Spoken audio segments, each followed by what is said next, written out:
Aujourd'hui, on parle des grands moments du Québec. Ouais, les moments forts. Les moments forts. C'est le titre d'ailleurs de l'épisode dans la voûte. Oui. Ça va être intéressant. Oui, ben en fait, c'est des événements ou des moments importants dans notre histoire qu'on a la chance d'avoir en archive sur la voûte. Oh, on en a pas mal, ouais. Bah, forcément, qui dit grand moment dit aussi caméra. Enfin, Ouais. ça va de pair. Donc, Oui. non, c'est sûr qu'on va retrouver quand même des moments assez marquants sur la voûte.tv. Oui. Puis moi qui ai fait un petit peu le tour quand même pour le coup, ça m'a permis aussi d'apprendre beaucoup de choses. Donc j'espère qu'aujourd'hui dans cet épisode, nos téléspectateurs vont pouvoir en apprendre autant que nous. On espère. Ben oui, un bouillon de culture, Marie-Chantal. Sœur Marie-Chantal. On commence avec l'Expo 67, Mhm. qui a eu lieu en 1967. Exact. Cependant, cet extrait, il a été diffusé en 1973. C'est comme un genre de vidéo souvenir OK. de l'Expo 67.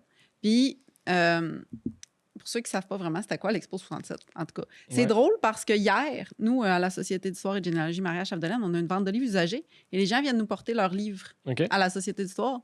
Hier, on a reçu un cahier souvenir de l'Expo 67. Que tu vas pouvoir montrer aussi aux caméras. Hein? Oui.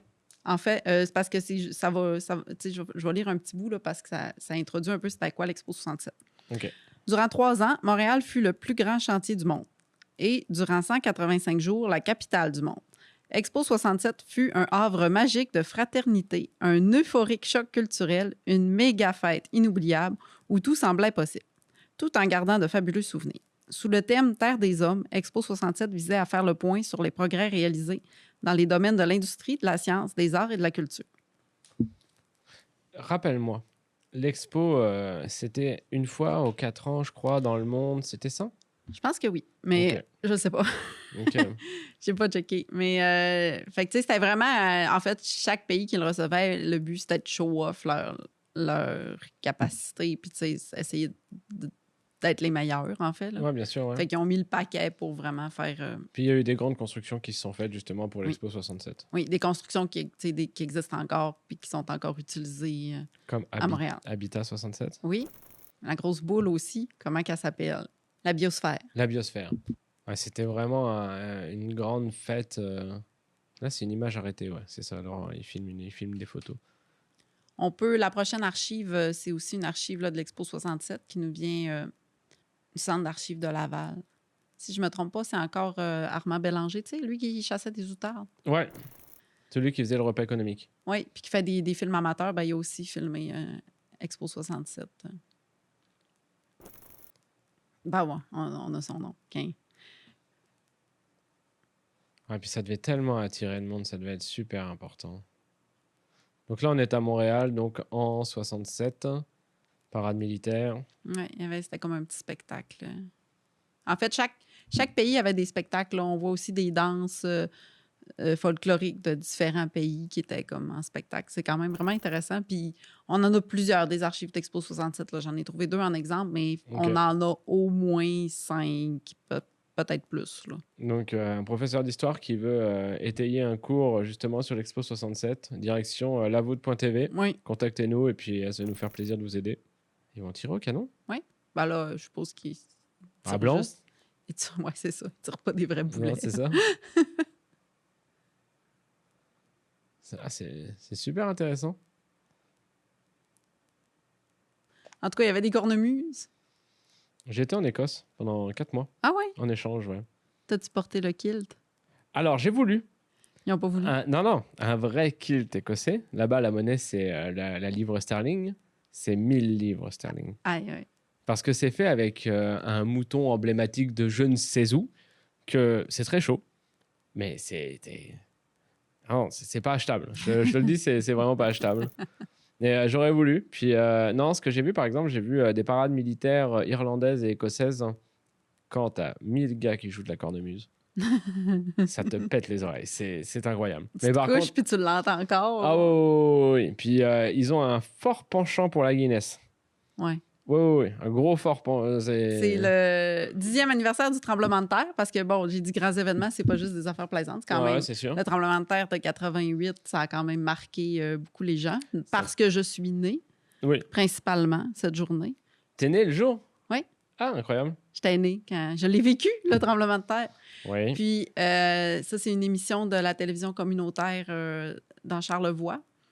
Puis on parle là, un peu là, de comment... Parce que, bon, la Charlevoix a vécu le tremblement de terre Alors quand moi, même faut que assez tu intense me aussi. parles parce que je ne l'ai pas. Qu'est-ce qui s'est passé? Il a été ressenti jusqu'à New York. OK. Ça, je trouve ça intéressant parce qu'on montre les coupures de presse partout, ce qu'il y en a parlé. Puis c'est ça, ça a été parlé dans le New York Times. Là. Ils ont fait quand même un gros article pour parler du tremblement Ah, de c'est terre. pas tous les jours. Hein. J'en ai vécu un ici, beaucoup moindre, un 3 points, je ne sais quelque chose. Puis oui, c'est impressionnant. Tu sens que la Terre est pas contente. Hein. Oui. Ça a eu lieu le vendredi 25 novembre 1988 à 18h46. Ici, on dit 6,2 sur l'échelle de Donc Richter. si ça s'est ressenti à New York, je suppose qu'au Saguenay-Lac-Saint-Jean... Ah, ben, on le voit aussi là, dans les photos des coupures de presse, toutes les étagères se sont vidées. Il y a eu quand même quelques fissures dans des bâtiments, mais tu sais, pas de blessés, rien de grave. Là, mais OK. tu sais, les gens, je veux dire, tu fais le saut. Là. OK, intéressant. Et, je vous le résume très rapidement. On a dit qu'à New York, comment le tremblement de terre avait été ressenti, c'était dans les tours en hauteur, on signale que les coupes de vin ou des coupes à champagne pour les gens qui étaient attablés, puisqu'il était seulement que 6h46 du soir, les coupes de vin ont valsé. Ah. Alors, le vin a valsé dans les coupes à New York. Alors, c'est dire quand même que pour un épicentre qui était à 30 km de Chicoutimi, là, ça s'est fait sentir très loin. Et toujours à Toronto, on retourne à Toronto, le Saturday Star, qui, encore une fois, avec la même photo, titre que ça, on a été secoué dans le métro de Toronto. De Toronto. Ah. Alors, quand même, on peut dire qu'un tremblement de terre comme celui du Saguenay en 1988, Françoise, se fait ressentir jusqu'à 1000 km de son épicentre. Et que c'est à l'intérieur d'un cercle, disons, de 500 km qu'on a les effets plus évidents, mais on le ressent jusqu'à 1000 km de distance pour le sentir. Là. OK. Tu me disais aussi, excuse Gérald, tu me disais aussi, je pense que c'est pendant la pause, que en 1925, l'épicentre, on avait dit qu'elle était dans Charlevoix. Oui, on l'attribue à Charlevoix parce que c'est ici qu'il y a eu des dommages, disons, observés. Hodgson, quand il vient ici dans la région, au cours de l'hiver et le printemps suivant, il ne se rend pas au Saguenay faire des constats là-bas. Il ne fait que des constats ici. Sauf qu'on n'a pas d'instrument de mesure en 1925 pour le calculer. L'échelle de Richter n'est mise en place qu'en 1935. Alors, on dit que c'est Charlevoix qui est l'épicentre, mais on n'en est pas certain du tout. C'est pas prouvé du tout. C'est pas prouvé parce que c'est ici qu'il y avait plus de monde, plus d'évidence, je dirais, pour les chercheurs de l'époque. Ah, on arrive à la fameuse tempête du verglas. Oui, une autre Que catastrophe. tout le monde m'en a parlé. C'est sûr. C'est bien ancré là, dans tout. notre histoire. Ici, c'est une émission spéciale qui a été faite par la télévision à Drummondville, Cogeco. OK. Une émission spéciale parce que, bon, ils trouvaient que, tu sais, je veux dire, le verglas, la crise était partout. Puis eux autres, ils trouvaient qu'ils ne parlaient pas assez de chez eux, comment ça se passait. Tu sais, les grands médias étaient surtout concentrés sur une autre zone. C'est pour ça que ça s'appelle Au-delà du triangle. OK. Parce qu'on parlait surtout de ce qui se passait dans un certain triangle situé entre certaines villes. OK. Puis eux autres sont comme, regardez, chez nous aussi, on est mal pris. Puis ils voulaient comme garder trace de ça aussi, puis de voir comment ça se passait, comment les gens travaillaient pour s'en sortir. Donc, la tempête de verglas, c'est vraiment une tempête de pluie sous gros temps froid qui a duré plusieurs jours. La pluie verglaçante qui a fait qu'il y a énormément d'arbres qui ont cassé, des poteaux électriques, des fils. Il n'y avait plus d'électricité quasiment nulle part. Puis ça a été très long à rétablir étant donné qu'il y en avait beaucoup, beaucoup de brisés. Ouais, ça devait être quelque chose. Ouais. Ici, le monsieur, c'est un monsieur d'Hydro-Québec là, qui explique comment l'équipe prend ça en charge. C'est eux qui vont nous établir les priorités pour nous dire à quel moment on va rétablir les lignes de transport et quel moment l'électricité va revenir dans les postes qui sont affectés. Dans le plus gros là, de la tempête de verglas, dans le plus gros où presque Drummondville était en blackout, si vous me permettez l'expression, il y avait combien de gens là, qui étaient affectés ici? Bon, nous sommes présentement dans le plus gros du blackout, là, et on a au-delà de 60 000 clients. Je n'ai pas le chiffre exact, là, mais c'est au-delà de 60 000 clients présentement qui sont privés de courant. D'accord. Et pour les effectifs d'Hydro-Québec, ça représente combien de personnes là, qui sont au travail? À l'heure actuelle, on est au-delà de 250 personnes là, pour essayer de rétablir la situation. Est-ce que vous avez de l'aide là, de gens d'extérieur? Présentement, on a des équipes qui nous viennent de Rimouski, de Québec, un peu partout dans la province, et on a aussi des équipes qui nous proviennent des États-Unis pour nous venir en aide. Donc, c'est une grosse charge avec tous les gens qui appellent et vous êtes quand même très calme dans toute cette situation? Ben, on peut pas faire mieux que ça. On est à la merci là, des conditions climatiques. Alors, à ce moment-là, quand même qu'on voudrait faire un drame avec ça, il faut prendre ça. Évidemment, on veut pas le prendre avec le sourire, mais on essaye de le prendre du meilleur côté possible et on fait tout ce qui est en notre possible pour rétablir la situation le plus rapidement possible. L'autre extrait, une madame qui explique que, il y avait des centres où les gens se rassemblaient parce qu'il n'y avait plus de chauffage chez eux, il n'y avait plus Forcément, d'électricité. ouais. Fait qu'il y avait des. Fait que là, il explique comment ils vivent ça. Comme par exemple, quand il y a des problèmes de climat, ils disent, ah ben rassemblez-vous, tel gymnase, telle aréna, etc. C'était ça, en fait. Oui. Ben, il n'y avait pas le choix, vraiment. Déjà, on était prêt à faire face à cette situation et on va rencontrer quelques sinistrés. Donc, c'est parce que j'ai 4 petits-enfants, puis pour la chaleur et tout ça, on voulait, en fin de compte, venir à une place pour se réchauffer. Puis aussi pour la sécurité, parce que derrière chez nous, on a des arbres, puis tout tombait là, sur la maison, là, les érables, les pins, les bouleaux. Puis on a dit une journée, c'est passé, mais 2 jours, c'est vraiment trop, là, il faut faire de quoi. Puis là, on est bien ici, là, on est à chaleur, puis les enfants sont bien. Je ne m'attendais pas que ça pourrait être grave de même. Donc, ça ne m'énervait pas, ça ne me faisait rien. Mais quand j'ai vu le soir arriver, puis à 7 heures qu'ils nous coupent ça, qui est à noirceur, ben là, ça m'a pas trop ça. Mais j'ai dit, après tout, je ne suis pas toute seule dans le bloc. C'est pas comme quand on est tout seul. Ça fait que je me suis assise, je me suis bercée, puis je regardais dehors, je regardais les machines. Quand ils viraient le coin, là, ouh! Ça... Il y en a un, il y avait un char plus gros que les autres un peu. Ça se l'aidait plus. Mais il était chauffeur, le gars, parce qu'il l'a ramené en chemin, puis ça est revenu, puis à tous les cas. Mais c'est le seul. C'est le seul sur toutes les machines que j'ai vu passer au coin, puis il y en a passé du char. J'ai passé à veiller là, mais je suis couché, il était à 10h30, 11h, je suis bien quand je me suis couché. Ça me coûtait de me coucher. J'avais peur que le froid prenne trop pour la force que je pouvais avoir. Puis j'ai dit que moi, tout le monde me manœuvrait à noirceur. J'ai dit, pourtant, j'avais une lumière, moi. J'ai une lumière de poche, là. Je me lève, à tonton. Il met ses murs. Je m'en vais à ma cabane, dans le coin, là. Et puis, je t'entends sur les tablettes. Je sais que mon stock est tout à l'ordre. Je trouve ça drôle. C'est le roi passait en train. OK. Puis les gens s'étaient rassemblés pour voir passer le train. Le roi. Le roi Georges. Ah ouais? Georges VI. On est en 1939. Le père d'Élisabeth. Oui, c'est le village d'Ascot-Corner. Spoiler, on le voit pas. On voit juste le train. Ouais, forcément, ouais. Mais il y a quand même beaucoup de gens qui se sont... C'était l'événement, je suppose, du sûr. moment pour ça. Puis il y avait vraiment beaucoup de monde. J'ai eu la chance de voir Élisabeth II. En vrai? Un tout petit. Ah tout ouais? petit, tout petit. Ben, quand j'étais en Écosse, il y a les Jeux d'Écosse. Puis elle vient toujours lancer les jeux. Ah. Puis quand tu dis j'ai vu la reine Elisabeth à des kilomètres. C'est simple, hein, c'est que tu as un périmètre de sécurité. On avait, moi j'ai grandi proche de l'Angleterre. Tu vois toujours, tu voyais, parce que feu, la reine toujours près des gens. Ouais. C'est elle qui décide quand elle vient près des gens. Ouais, En général, c'est genre, elle est genre à l'autre bout du monde. Ah oui, j'ai. Ouais. C'est pas longtemps avant sa mort, hein, parce que je sais pas la date du décès du roi George, mais. Oui, il me semble que j'avais fait la recherche, puis on est quand même proche. C'est probablement les derniers voyages qu'il a fait, là. Avec son seul poumon. Ben, on est en plein dedans dans l'actualité, là, avec le vote du train à grande vitesse entre Québec et Toronto, qui fait pas mal jaser finalement. Oui. Moi, si on peut parler vite fait de ça, tiens, ça peut être intéressant. Si, c'est intéressant. Et, Excusez, vas-y, je t'écoute. ça risque de... C'est toujours intéressant, Alexis. Merci.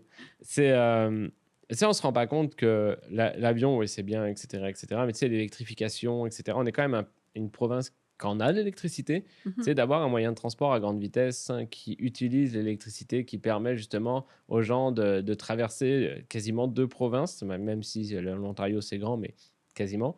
C'est quand même super intéressant. Le seul truc, c'est que moi je l'ai vécu avec la France, c'est pas rentable. C'est rentable après 15-20 ans et encore quand les lignes sont vraiment occupées. Donc c'est un pari quand même assez risqué parce que c'est pas $2 un TGV. Tu sais. Ouais. Puis il faut savoir que le train à grande vitesse, hein, les rails ne font pas pour les trains normaux. Parce que l'espacement des rails n'est pas le même. Ce qui fait que quand il doit emprunter une voie de rail existante, il ne peut pas rouler à grande vitesse. Donc tu as toute une stratégie à avoir sur pourquoi on doit le faire passer là, combien ça va coûter, etc. Et c'est une bonne chose qu'ils aillent de l'avant, mais une voie suffira pas. Il faudra croiser tout ça. Et puis j'ai hâte d'avoir le TGV à Dolbeau, quoi. Je suis pas sûre qu'on se rende jusqu'ici. Mais en tout cas, Voilà, c'était mon aparté. Ok. Très intéressant. merci. On la laissera. Vous Mhm. ne me coupez pas. On verra. Justement, gars, ici, on a la famille Simard qui voyage en Angleterre. La bonne vieille famille Simard. Là, l'archive me dit 1938. Mais si tu te souviens bien, dans l'épisode sur l'industrialisation, Ouais. j'ai dit qu'ils ont fait un voyage en Angleterre pour aller essayer d'avoir un contrat de canon. Puis ce voyage-là, c'était en 1939. Je me demande si ça pourrait pas être ce voyage-là. Mais j'ai pas fait la recherche plus poussée, puis il faudrait que je demande aux archivistes qui possèdent ces archives-là. Mais en Ouais. tout cas, on est dans ces années-là, tu vois, c'est vraiment comme avant-guerre. Là. Ils visitent l'armée. Là. Ouais. Je trouve que c'est des belles images. On a vu qu'ils avaient des gros ponchos en caoutchouc. Il devait peut-être pleuvoir. Bizarre. En Angleterre, c'est rare. Les laines anglaises. C'est super. C'est incroyable d'avoir des archives de même. Mais tu sais, on a certaines archives qui se déroulent en temps de guerre sur la voûte, mais tu sais, on n'est pas dans la guerre. Je te dirais que ça, c'est ce qui se rapproche le plus parce que tu es en Angleterre en 1938. Là, fait que t'es Ouais, vraiment c'est clair. comme- Bah, il y avait déjà la montée du fascisme Ouais. et du nazisme. Ouais. Dans tu 33. sens quand même que tu es presque dedans. Ah, bah oui. Puis finalement, ben, pour finir, sais-tu la dernière que j'ai comme extrait? Oui. C'est une de mes préférées, encore une fois, sur la voûte. C'est différentes visites de la famille royale qui ont eu lieu au Canada. Puis, pour cette archive-là, j'ai quand même moi-même travaillé sur la description, même si elle appartient à un autre de nos partenaires, l'Association Ok. canadienne d'histoire ferroviaire, parce que, je veux dire, c'était documenté, ces visites-là, fait que ça m'a permis vraiment de savoir les dates exactes, puis Ok. qui c'était, puis c'était quel événement. Donc, au début, ce qu'on a, c'est la princesse Margaret, qui était en visite à Ottawa et à Montréal en 1958. Elle faisait une tournée d'1 mois au Canada. OK. Donc, tu vois un défilé pour son passage. Puis bon, on va la voir passer en voiture là, avec le petit signe de main caractéristique. Margaret, qui a eu une vie assez dure quand même. Princesse Margaret. Dans l'ombre de sa sœur. Oui. On sent que c'était avant Kennedy, ils avaient une décapotable. On ne laissera pas ça. Il y avait du monde qui s'était déplacé aussi. Puis, ben, pour tout le reste de l'archive aussi, là, il y a des foules qui se déplaçaient. Ben, tu sais, ça restait quand même un symbole d'élégance, un symbole de pouvoir. C'était quand même le Commonwealth, tu sais. C'était la... Ben, là, c'est sa sœur, mais je veux dire, la royauté anglaise, c'était la souveraineté totale de l'Australie, la Nouvelle-Zélande, le Canada, l'Inde. Tu sais, c'était pas petit, là. Bon, avec toutes les dérives que ça a apporté. Mais bon. Puis là, ben, ici, c'est la reine Élisabeth et le prince Philippe qui sont à Ottawa et Montréal en 1959. OK. C'est une tournée qu'ils ont faite dans toutes les provinces canadiennes. Ça a duré 6 semaines. OK. Puis, entre autres, un événement important auquel ils ont assisté puis ils ont participé, ben, c'est l'inauguration de la voie maritime du Saint-Laurent, qui était comme un système là, d'écluses là, pour permettre aux bateaux de passer jusqu'en Ontario, jusqu'au Grand Lac. À cet événement-là, bon, là, on voit la reine qui fait un discours, mais il y avait aussi le président américain Dwight Eisenhower. Oh, Eisenhower. Oui. Et le maire de Montréal, Sarto Fournier. Sarto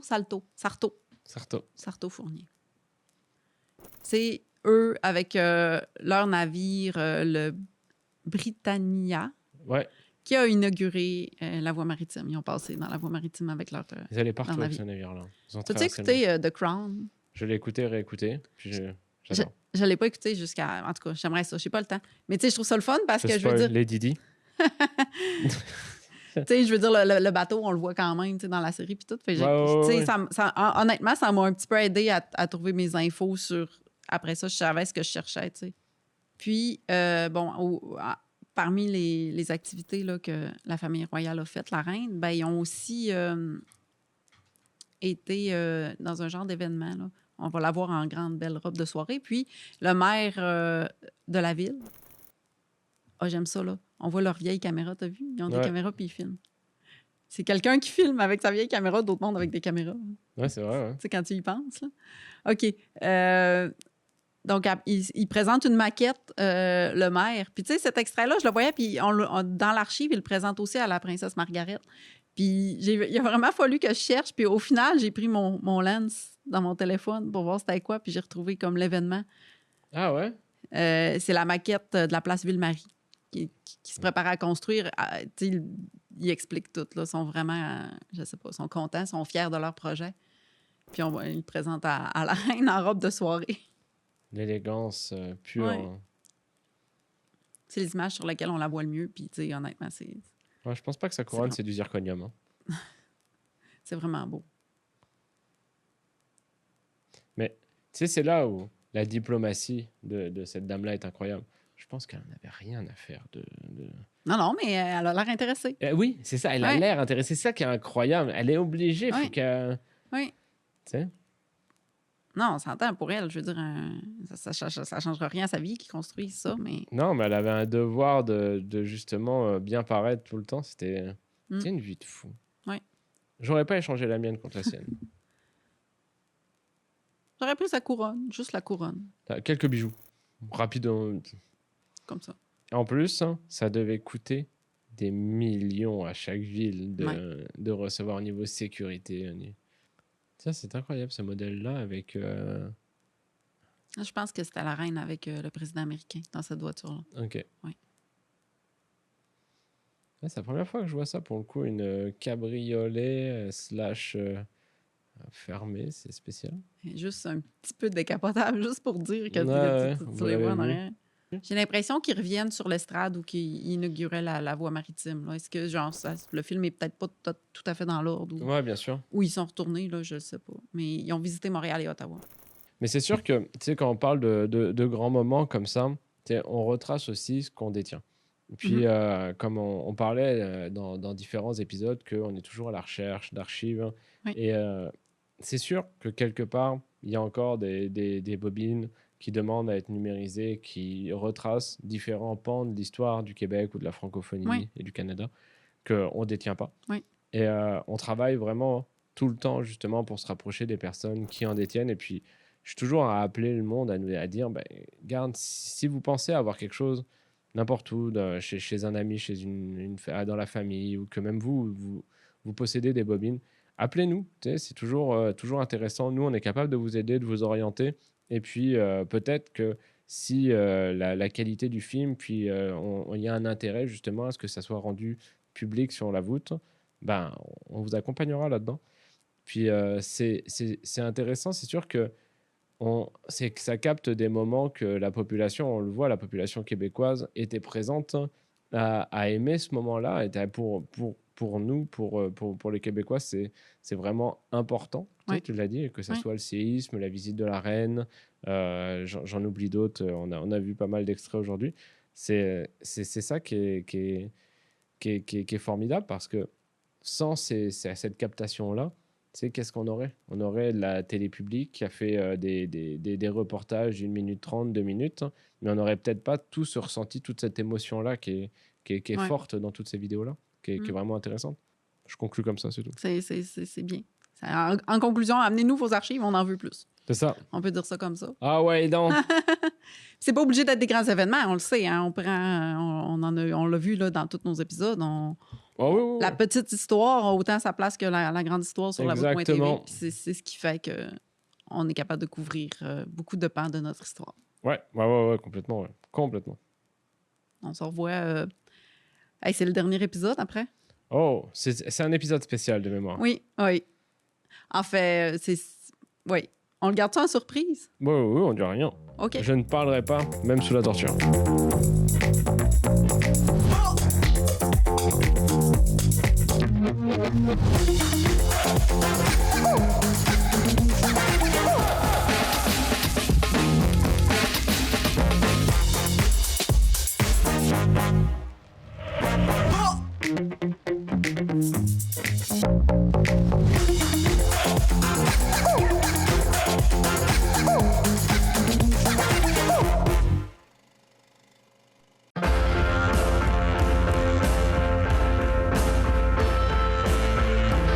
Parce que trouver ton emploi peut comporter son lot de défis. Pour t'aider à identifier tes forces, faire valoir ton expérience, ta sagesse, ton potentiel. Nous sommes là. Pour encadrer ta démarche, trouver de nouvelles pistes, identifier ce qui te motive vraiment. Pour t'aider à réseauter, accéder au marché caché de l'emploi, prendre part à un milieu actif. Nous sommes là.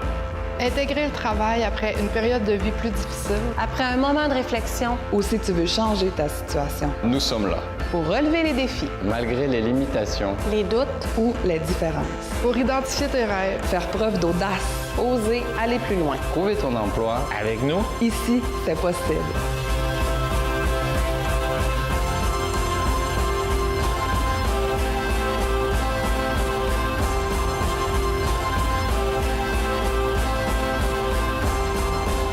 La télévision communautaire autonome parle des enjeux locaux, donne une voix aux citoyens et citoyennes, en plus de faire rayonner les talents d'ici. Accessible à tous, elle appartient à la communauté et donc à vous. J'ose ma télé communautaire, mon média de proximité. Réseau Culture Saguenay-Lac-Saint-Jean. C'est l'accès direct à 200 artistes, organismes, travailleurs et travailleuses culturelles. La culture au Saguenay-Lac-Saint-Jean, une culture de proximité. Si j'ai dans mon entourage des gens qui viennent d'ailleurs, ben, j'ai ma belle-fille qui aime ça faire la popote. Mais j'ai pris ça bien dur au début quand la famille aimait mieux ses desserts que mes tartes au bleuet. Et finalement, l'ouverture sur la cuisine des différentes cultures, ça a tout changé pour moi. Au fond, c'est enrichissant d'apprendre des personnes différentes de nous. Puis mes desserts sont bien meilleurs à cette heure. Oh! Je suis prête pour le lécher de doucher. On dit doce de leite, Martine.